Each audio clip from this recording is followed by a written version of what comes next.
चलिए तो खबरों में आगे बढ़ते हैं। मध्य प्रदेश में 2023 का सेमीफाइनल निकाय चुनाव की मतगणना हुई है। 44 जिलों के 133 नगरीय निकाय, जिनमें से 11 नगर निगम, 36 नगर पालिका और 86 नगर परिषद में हुई मतगणना में बीजेपी ने बाजी मारी है। आपको बता दें कि बीजेपी ने 11 नगर निगमों में से 7 पर कब्जा कर लिया है, जबकि कांग्रेस के खाते में 3 सीटें आई है।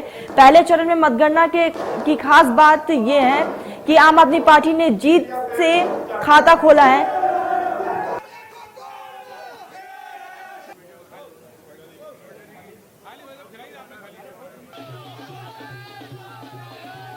तो वही सिंगरौली नगर निगम में महापौर की सीट पर कब्जा जमाया जा चुका है। निकाय चुनाव को 2023 के विधानसभा से जोड़कर भी देखा जा रहा है, जिसमें बीजेपी को सुकून देने वाली जीत हुई है। प्रदेश के अधिकांश इलाकों में मिले जन समर्थन से बीजेपी में जश्न का माहौल है, जिसे लेकर सीएम शिवराज और प्रदेश बीजेपी अध्यक्ष ने मीडिया को संबोधित भी किया और आम जनता का आभार व्यक्त किया। खुद वीडी शर्मा मीडिया से मुखातिब होते हुए उन्होंने कहा कि जनता का आभार है, जनता का आशीर्वाद और जनता का समर्थन हमेशा से ही हमारे पक्ष में रहा है।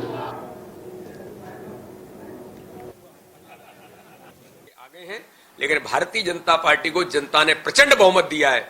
इसके लिए भारतीय जनता पार्टी के कार्यकर्ताओं की जीत है। हमारे नेतृत्व के ऊपर जनता का अथाह विश्वास है और गरीब कल्याण की योजनाएं और विकास इसका आधार है। आज ये परिणाम आया है। आपने बिल्कुल बहुत ठीक कहा। ये वो कार्यकर्ता जिनको लोग ये कह रहे थे, भारतीय जनता पार्टी के बूथ का अध्यक्ष, बूथ का महामंत्री, बीएलए से लेकर के बूथ समिति, जो नीचे जमीन पर 86 में से 64 में प्रचंड बहुमत जीत करके आते हैं। नगर पालिका में भारतीय जनता पार्टी ने विजय का शानदार इतिहास रचा है। मैं सभी कार्यकर्ता बहनों और भाइयों को बधाई देता हूं और जनता का हृदय से आभार प्रकट करता हूं। और नगर निगम के चुनाव में 7 हम जीत रहे, 3 में कांग्रेस और 1 में आप।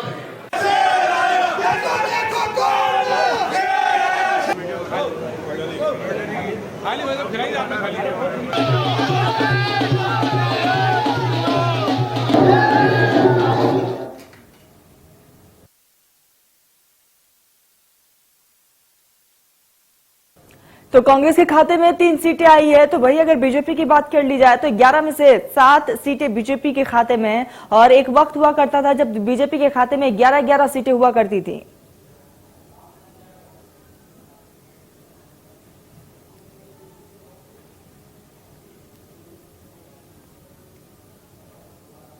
तो हमारे साथ रेजिडेंट एडिटर प्रभु पटेरिया जी जुड़ चुके हैं। प्रभु जी, जिस तरीके से प्रचंड बहुमत के साथ बीजेपी ने अपना दबदबा यहाँ पर कायम रखा है और सेमीफाइनल के तौर पर इस चुनाव को देखा जा रहा था, क्या कहेंगे आप?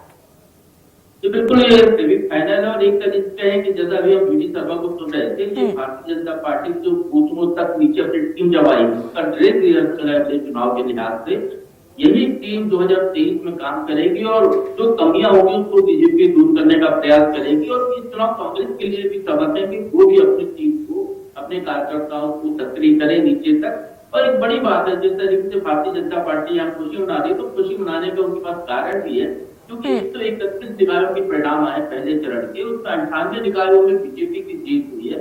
11 में से 7 नगर निगम बीजेपी को मिले हैं, नगर पालिका 36 में से 27 बीजेपी ने जीते हैं और नगर परिषद की 86 जहां पर परिणाम आए हैं उसमें से 64 नगर पंचायत जो है भारतीय जनता पार्टी ने जीती है। तो ये यदि नगर निगम के हिसाब से देखें तो नगर निगम इसकी पिछली बार 2015 के चुनाव में 16 नगर निगम प्रदेश के बीजेपी के पास थे। इस बार जरूर बीजेपी कम हुई है। 11 में से 4 निगम के हाथ से निकल गए, आम आदमी पार्टी ने जीती, 3 कांग्रेस है। लेकिन नगर पालिका और नगर पंचायत में भारतीय जनता पार्टी को भरपूर समर्थन जनता का मिला है और ये बता रहा है कि भारतीय जनता पार्टी तो अभी तक शहरी मतदाताओं के भरोसे वाली पार्टी मानी जाती थी, उसको ग्रामीण क्षेत्रों में, छोटे कस्बों में भी जनता का समर्थन हासिल है। उनकी टीम वहां पर काम कर रही है, उसकी सरकार की जो विकास की योजनाएं। बिल्कुल प्रभु जी, अगर ऐसे में कांग्रेस की बात कर ली जाए, प्रभु जी कांग्रेस की बात की जाए तो सिर्फ 3 सीटों पर सीमित कर रह चुकी है, दावे तमाम किए गए थे। और ऐसे में क्या लगता है, अंदर खाने की जो अंदरूनी कलह थी ये एक कारण है या फिर और भी कारण हो सकते हैं, या फिर संगठन उतनी मजबूत नहीं रही, जनता के बीच अच्छे तरीके से नहीं पहुंच पाई, ये भी एक कारण है? कांग्रेस का चुनाव संगठन आमतौर पर कब लड़ता है, वहां के प्रत्याशी अपने दम पर चुनाव लड़ते हैं और जो जीते हैं तो उनका वजन माना जा सकता है। इससे ग्वालियर में जो शोभा सिकरवाला जीती है, उनके पति वहाँ के विधायक हैं और बड़े अच्छी पैठ रखते हैं, उनका पूरा परिवार सालों से राजनीति में है, तो वो अपनी विरासत है, अपने दम है, जिसकी दम पर चुनाव मैदान में जीत हासिल की है। इसी तरीके से दूसरी जगह भी कह सकते हैं। लेकिन कांग्रेस को जो 3 महापौर के उम्मीदवार उतारे थे, जो विधायक थे, वो तीनों चुनाव हार गए। तो ये कांग्रेस के लिए सवाल है कि प्रत्याशी चयन से लेकर उसको भी अपने नीचे तक संगठन को मजबूत करना होगा। लेकिन कांग्रेस के लिए खुशी की बात यह है कि जहां कांग्रेस पिछले नगर निगमों के जो चुनाव हुए थे उसमें मध्य प्रदेश में 0 थी, तो वहां वो 3 जीत कर आई है और बड़े शहरों में जीत कर आई है। तो कांग्रेस के लिए कहीं ना कहीं खुशी भी इससे बिल्कुल प्रभु जी कह सकते हैं। और ऐसे में अब कांग्रेस को चिंतन मंथन करने की काफी ज्यादा जरूरत है, क्योंकि 2023 जो है बहुत करीब है। प्रभु जी आप मध्य प्रदेश छत्तीसगढ़ की हर खबर सीधे आपके मोबाइल फोन पर अभी सब्सक्राइब करें हमारा चैनल और पाएं पल पल की खबर।